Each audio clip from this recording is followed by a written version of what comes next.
see job sequencing, that is n jobs on 3 machines. In previous video, we have already discussed how to schedule or sequence n jobs on 2 machines. Today we'll see how to sequence or schedule n jobs on 3 machines. So first step to solve n job on 3 machine problem is that you have to convert 3 machine problem to 2 machine n jobs problem. For that, the first step is you have to find out minimum processing time on first machine, maximum processing time of jobs on second machine, and minimum processing time of jobs on third machine. Because we are discussing the job sequencing problem on 3 machines. So in that case, you have to identify minimum time for first machine, maximum time for second machine, and minimum processing time required to process a job for third machine. Once you identify these values, then you have to check the condition. What are those conditions? You have to check whether the minimum processing time of first job or first machine is greater than or equal to maximum processing time of second machine or not. What is the first condition? You have to check whether the minimum processing time that you have identified from first machine is greater than or equal to maximum processing time of second machine or not. And second condition is minimum processing time of third machine is greater than or equal to maximum processing time of second machine or not. You have to check these two conditions. If both conditions are false, then it is not possible to solve this example using Johnson method. If any one of these method is true, any one of these condition is true, then we can convert 3 machine problem into 2 machine problem. So for that, when you convert these 3 machines to 2 machines, virtually these 2 machines we are considering as machine number Z and machine number H. And to convert this 3 machine problem into 2 machine problem, we have to use following mechanism or formula. To calculate processing time required for machine Z is equal to processing time of jobs on first machine plus processing time of jobs on second machine. Means we are doing additional processing time on first machine and second machine for machine Z. Likewise, for machine H, processing time can be calculated with the formula H is equal to processing time of job on second machine plus processing time of job on third machine. In this, with the help of this formula, we can calculate the processing time for Z and H. These are the virtual machines we have created. And now we are having 2 machines n job formatted example. In that case, we can easily apply a Johnson method to do a sequencing. So by applying Johnson method, you can solve the example. Now let us see this process with a simple example. A small example here given is that suppose 5 jobs A to E need to process on machine M1, M2 and M3 in the same processing sequence. Here, same processing sequence is very important. Means what? There are 5 jobs A, B, C, D, E. These are the jobs. M1, M2, M3, these are the machines. And what is this method? When we are selecting any job to process, that job must be processed first with machine M1, then with machine M2, then with machine M3. That is, we have to process this job in this sequence only. M1 first, then M2, then M3. Then identify best job sequence that will reduce idle time of machine M1, M2 and M3. there are number of sequences we can select. A, B, C, D, E is one sequence. E, D, C, B, A is another sequence. A, C, D, B, E is another sequence. Means any permutation combination of these job sequence we can select as a processing sequence. But if you select those sequence, then that may lead to have more idle time. So to reduce this idle time, we have to select a proper job sequence so that there is a very less idle time. Because for any business organization, if idle time of any machine or idle time of any resource increases, then that is a loss of that organization. Because during that idle time, there is a zero productivity. So to increase the productivity, you have to reduce the idle time. And for that purpose, this job sequencing is very important. So here the values, these values are nothing but processing time required to process this job on a particular machine. So 8 is nothing but to process this job A on machine M1, it requires 8 minutes. To process job A on machine M2, it requires 5 minutes. Likewise, we can say to process job D on machine M3, we need 6 minutes. So this is the given things. We have to calculate minimum elapsed time, idle time, and percentage utilization of all machines. So we should know the concept of idle time, elapsed time, and utilization.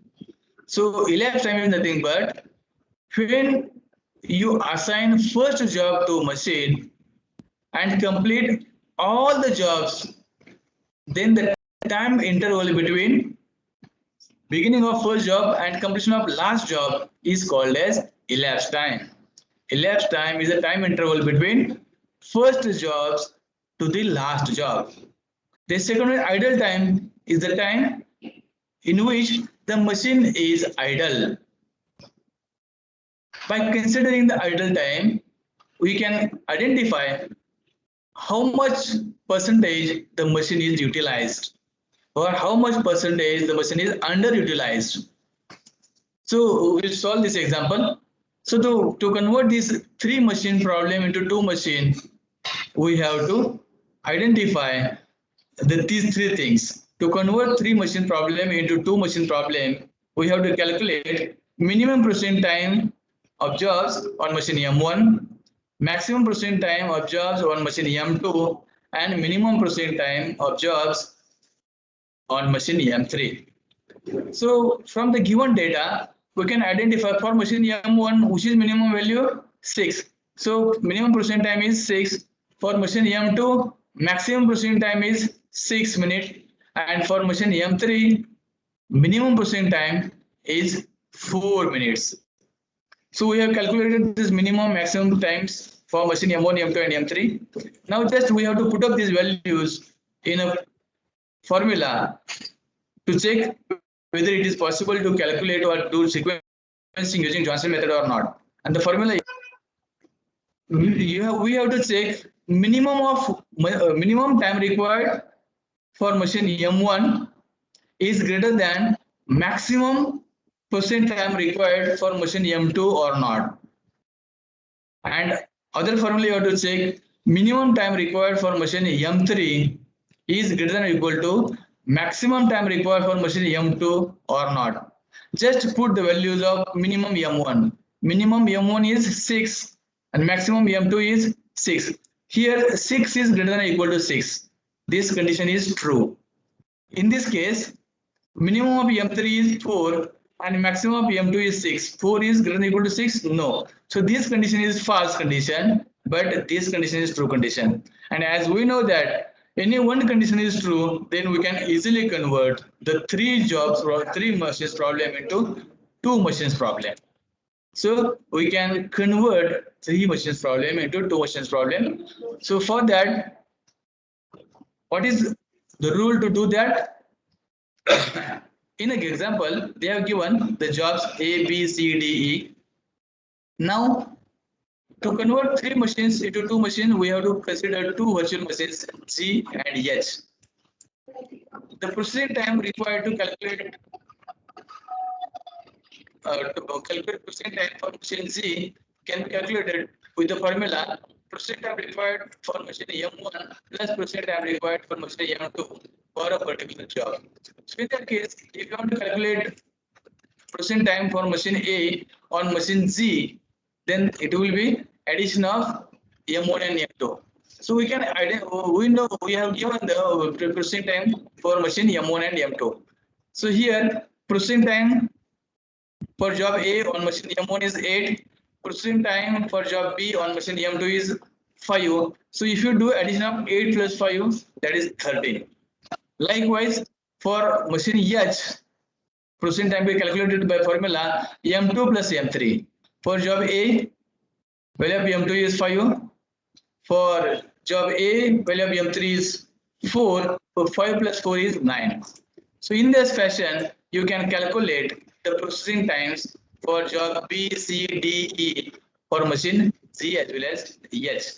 Once you calculated the processing time for machine Z and machine H, then your example takes the form of N job 2 machine problem. N job 2 machine problem. And once you get N job 2 machine problem, then using Johnson's rule, you can easily solve this example. Using Johnson's method, you can easily solve this example. So let's see how to solve this example. What Johnson's rule says that among the all processing times, you have to select minimum processing time. You have to select minimum processing time. So in this case, the minimum processing time is 8. Minimum processing time is 8. And this processing time 8 is for machine, first machine. So if minimum processing time is for first machine, then you have to assign or place that job in the leftmost empty cell. So here leftmost empty cell is having sequence number 1. So where you have to place this C, and you have to ignore this. You have to ignore this cell. Okay. Then next, from remaining cell, you have to identify which is the minimum value. So among the remaining values, 9 is the minimum value. 9 value is for job A, job D, and job E. So in that case, to identify which job you have to select for processing, in that case, you have to check the corresponding values of those job on remaining machines. So for corresponding value for job A is 13, corresponding value for job D is 10, corresponding value for job E is 15, and among these three values, minimum value is 10. So I have to select this job number, job 8. So we have identified this job 2 has to select. But where you have to, in which sequence you have to place this job D. So for that you have to check what is the processing time of job D on machine M1 and machine M2. Which is minimum? Processing time on machine M2 is minimum. And as per Johnson rule, if a processing time for machine M2 is minimum, then you have to place this job at last or at rightmost empty cell. So in second iteration, job D we have to place in rightmost cell, rightmost empty cell. So D is also we have placed. So we have to ignore this. Now remaining values we have to identify. We have to check which is the minimum processing time. So 9 is the minimum processing time. Here also 9 value for A for machine H. Likewise 9 is the processing time for E for machine H. So you have to check the corresponding value of that jobs. So job A is having corresponding value 30, job E is having corresponding value 50, and out of these two minimum is 13. So I have to select job A. When I have to select job A, to place the job, I have to check the processing time for machine M1 or first machine and processing time for second machine. So from this we can identify the job A requires minimum processing time on machine H or second machine. So we have to place this job at rightmost empty cell. So I have placed job A to the rightmost because this place is already used by this job D. So second rightmost empty space is this 4. So I have to place job A over here. Okay.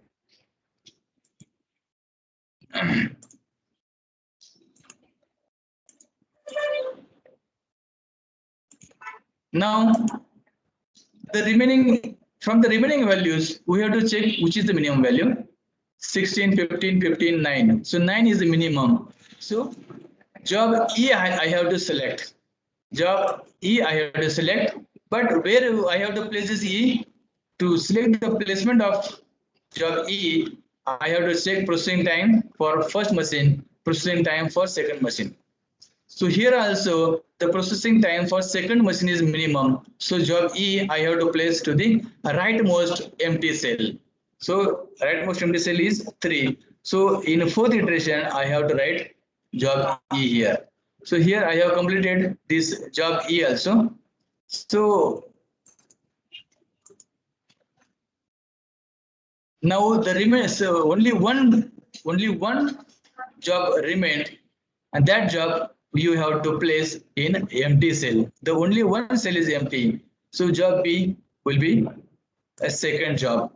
So from this we can understood to reduce the elapsed time, to reduce the idle time using Johnson method. You have to process job in this sequence. You have to process job C first, job B second, job E third, job A fourth, and job D fifth. Now you can calculate the idle times for each machine. For that we need these times. So let's see. You have identified the job sequence, then you have to prepare one table in which the first column should be a job or job sequence that you have identified using Johnson method. So the identified job sequence is CBEAD. In the same fashion, I have written CBEAD. Now, to calculate in time for machine M1, this is C is the first job that I am going to assign for machine M1. So the in time you have to take as a 0. On 0 the time, if I assign this job C to machine M1, then how much time it will take? You have to check. This job C will take 6 minutes to process on machine M1. So 0 plus 6 is equal to 6. After 6 minutes, machine M1 has to assign a new job, that is job B. So job B will be assigned after 6 minutes, because before 6 minutes this machine M1 is busy with job C. After 6 minutes it will complete this job C, and then you can assign job B to machine M1. So in time of machine M1 will be 6, and job B requires 10 minutes to process on machine M1. So 6 plus 10 is 16. After 16 minutes, job E will be assigned to machine M1, and job E takes 11 minutes on machine M1. So 11 plus 16 is equal to 27. After 27 minutes, job A will be assigned to machine M1. And as we know that job A requires 8 minutes to process. So 27 plus 8 is equal to 35. After 35 minutes, job D will be assigned to machine M1. And for processing job D on machine M1, it will take 7 minutes. So 35 plus 7 is equal to 42. In this fashion, we have calculated in time and out time for machine M1. Now we have to calculate in time and out time for machine M2. For that purpose, what you have to do, what you have to take into consideration, as in example, it is given that the jobs are processed in the same processing sequence. Means first job you have to process on machine M1. After completion of M1, that job you have to assign for machine M2. After completion of that job, you have to assign the job to machine M3. So this job C will be finished after 6 minutes from machine M1. And after completion of 6 minutes, that job I have to assign to machine M2. So before this 6 minutes, this machine M2 has to remain idle. That's why idle time for machine M2 I have written over here 6. Because before 6 minutes, this job C is under process. After completion of 6 minutes, this job is become free from machine M1. So this job I have to assign to this machine M2. So machine M2 will start after 6 minutes, and job C requires 2 minutes to complete on machine M2. So 2 plus 6 is equal to 8. After 8 minutes, machine M2 will become a free. Now you have to assign job B to machine M2. See, though the machine M2 is free at 8 minutes, you cannot give job B to machine M2 at 8 minutes, because to complete job B, it requires 16 minutes. So machine M2 has to wait till the job B becomes free. Job B becomes free at 60 minutes. So after 60 minutes, we can assign that job B to machine M2. So how much time the machine M2 has to wait? 60 minutes. But out of 60 minutes, he is working on job C up to 8 minutes. So 16 minus 8 is equal to 8. So he has to wait, machine M2 has to wait for 8 minutes. So when you assign job B to machine M2 on 16th minute, job B requires 6 minutes to complete that job. So 16 plus 6 is equal to 22. After 22 minutes, this job becomes free, this machine becomes free. But to get a new job, this machine M2 has to wait till 27 minutes, because job E completes its working on machine M1 after 27 minutes. So 27 at the time of 27 minutes, we can assign job E to machine M2. So how much time machine M2 has to wait? 27 minus 22. 27 minus 22 is a 5. Okay, so after 27th minute, if I assign job E to machine M2, it requires 4 minutes. So 27 plus 4 is 31. At 31 minutes, this job becomes free. So the job A you have to assign to machine M2, but till 35 minutes, machine M2 has to wait, because job A will be finished after 35 minutes. So after 35 minutes, I have to assign the job A to machine M2. So till that time, machine M2 has to wait. So how much time he has to wait? 35 minus 31, that is 4 minutes the machine has to wait.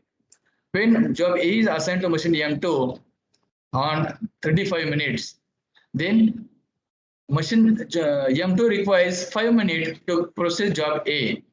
So 35 plus 5 is 40. Machine M2 finishes job A at 40 minutes.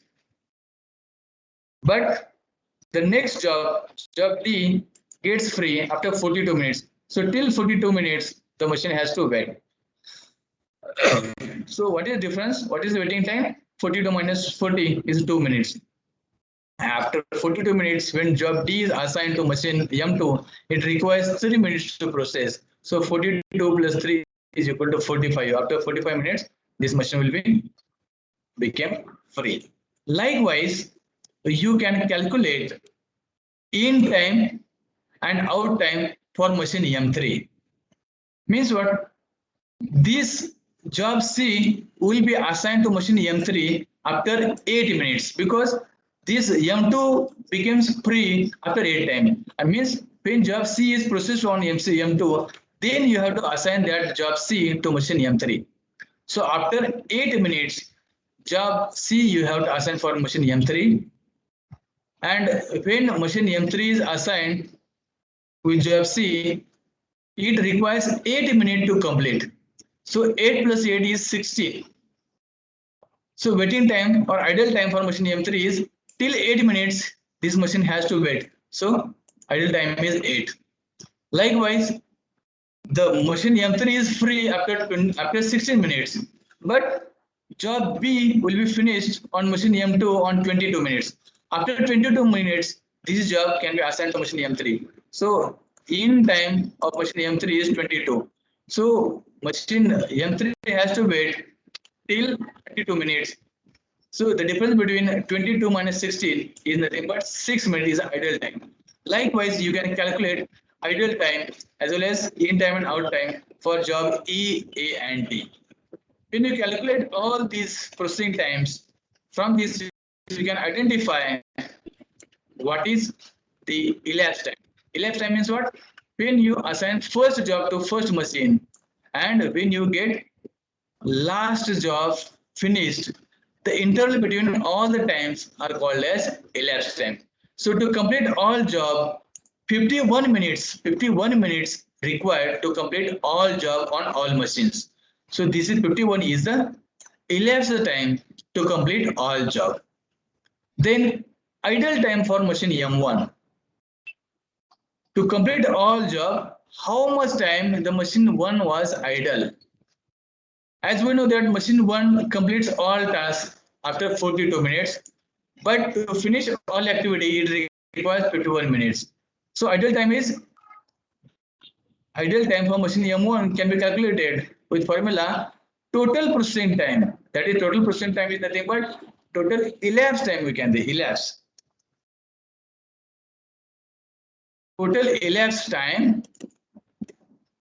minus time required to finish last job of machine M1. So elapsed time is 51 and last job D is completed on 42 minutes. So 51 minus 42 is equal to 9 minutes. 9 minutes is the idle time for machine M1. Likewise, idle time for machine M2 is equal to total elapsed time minus time required to finish last job on machine M2 plus summation of idle time for machine M2.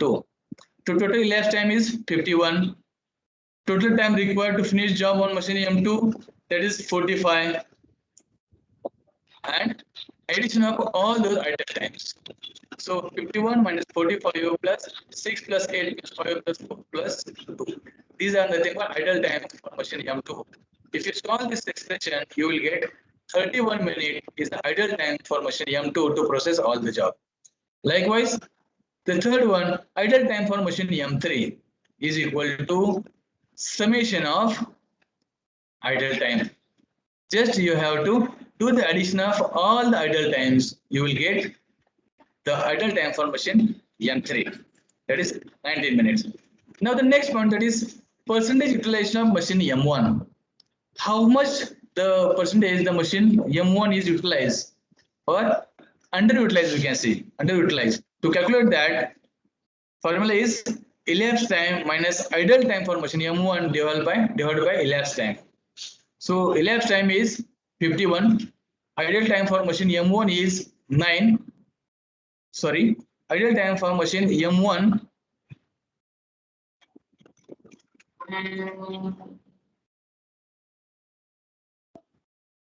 is 9. This is a mistake. So if you put the value of idle time 51 minus 9, because 9 is the value, 51 minus 9 whole divided by elapsed time. 51 minus 9 is 42. 42 divided by this should be 51 minus 9 divided by 51 into 100. 51 minus 9 is 42. 42 divided by 51. You will get about 90%. About 80.